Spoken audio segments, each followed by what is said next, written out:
Merayu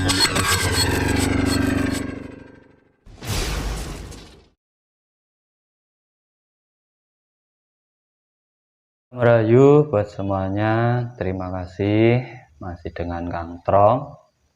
Kalau kita membicarakan tentang ilmu Jawa kuno, memang banyak sekali keilmuan dari orang-orang terdahulu yang sampai sekarang mungkin masih diminati, sehingga banyak yang mencari tata cara tirakat agar bisa menguasai keilmuan tersebut.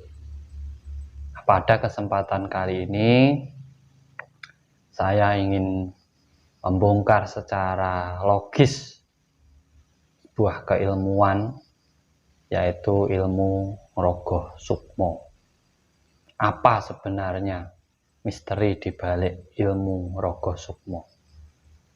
Dan apabila jenengan memahami dan bisa mengerti, sampean akan paham bagaimana cara mengamalkan ataupun menjalankan ilmu Ngrogoh Sukmo ini.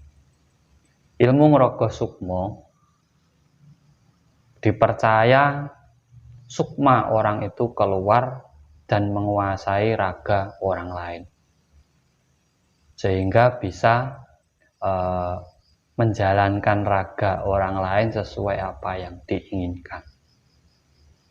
Bisa mengikat rasa orang lain sesuai apa yang dikehendaki. Nah, sebenarnya apa misteri di balik itu? Jangan lupa like, subscribe, dan share-nya agar kita bisa berbagi pengetahuan Ngrogoh Sukmo. Ngrogoh ini sebenarnya kan bukan keluar, tapi justru masuk. Dan Sukmo itu adalah rasa.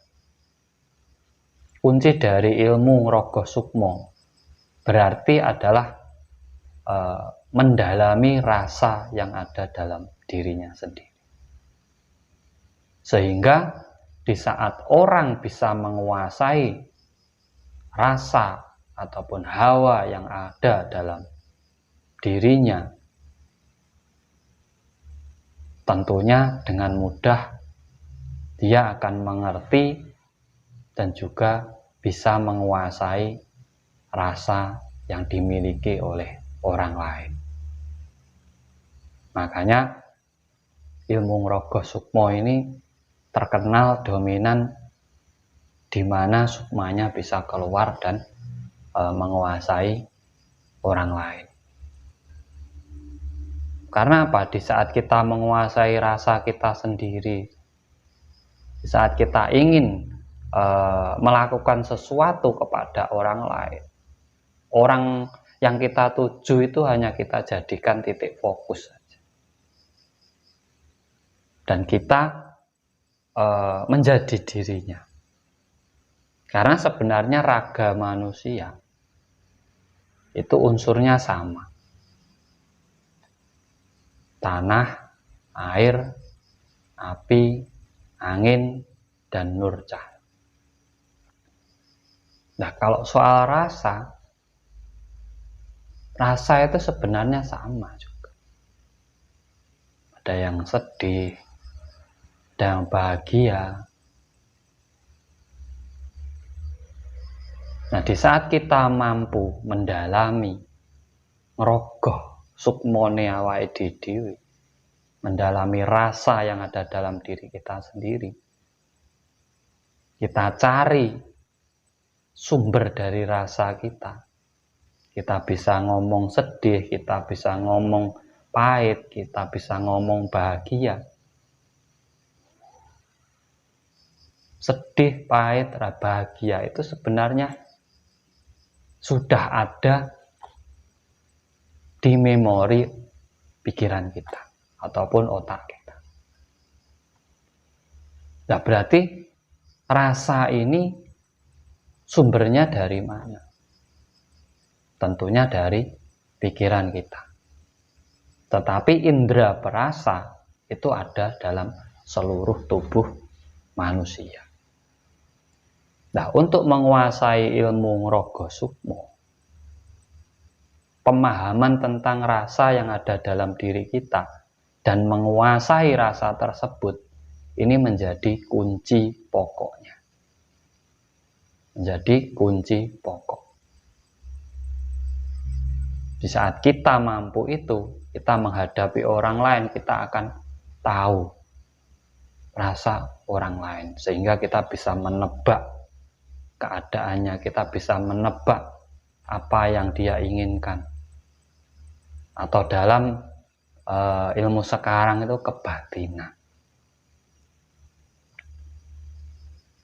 Nah, keluarnya Sukma sehingga bisa menguasai raga orang lain, sebenarnya bukan rasanya yang keluar, tapi rasa itu difokuskan ke pikiran sehingga frekuensi dari pikiran kita itu nyambung ke pikiran orang lain. Sebenarnya di situ. Maka untuk menguasai ilmu Raga Sukma ini, orang harus mampu menyatukan antara hati dan pikirannya. Sumbernya rasa dan juga sumbernya dari rasa itu sendiri, yaitu pikiran yang mengatur sistem saraf dan peredaran darah tiap manusia. Makanya dalam tubuh manusia itu ada segumpal daging, apabila itu baik seluruh tubuhnya baik, yaitu otak ataupun pikiran manusia itu sendiri. Dan apabila kita mampu mendalami, mampu kembali kesadaran diri,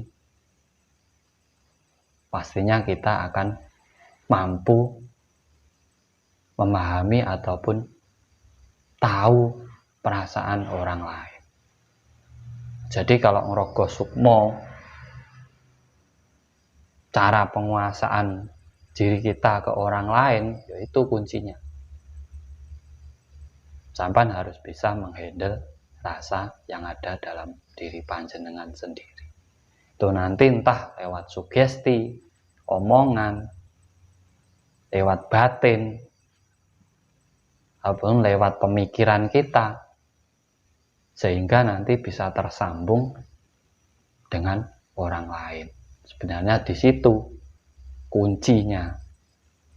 Nah, tirakat yang dilakukan ini hanyalah sebagai sugesti, di mana di saat dia melakukan itu, dia akan menguasai ilmu ini.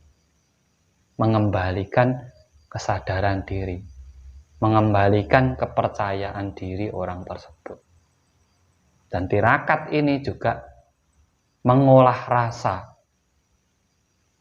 sehingga apa yang dia rasakan itu nanti bisa dipahami oleh orang lain. Seseorang yang sudah bisa menguasai rasanya sendiri akan tahu perasaan orang lain. Rumangsa, tapi juga bisa ngrumangsa. Jadi buat teman-teman, kita bongkar secara logis, tidak usah pakai goib-goib.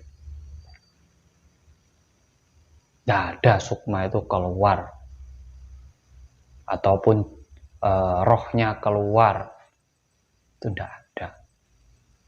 Ini sebenarnya lebih ke penguasaan diri sendiri, keyakinan diri sendiri, kepercayaan diri, sehingga kita bisa menguasai yang lainnya. Mungkin sedikit penjabaran dari saya. Apabila ada kurang lebihnya, saya mohon maaf yang sebesar-besarnya. Setiap perjalanan spiritual pasti berbeda-beda hasilnya, perjalanannya tidak mungkin selalu sama. Tetapi di saat kita mau berbagi pengalaman ataupun pengetahuan, setidaknya bisa menjadi referensi yang lainnya, sehingga bisa menjadi acuan bagi yang lainnya. Semoga bermanfaat. Apabila ada kurang lebihnya, saya mohon maaf yang sebesar-besarnya. Salam cerdas, Salam rahayu, rahayu, rahayu sagung dumadi. Matur sembah nuwun.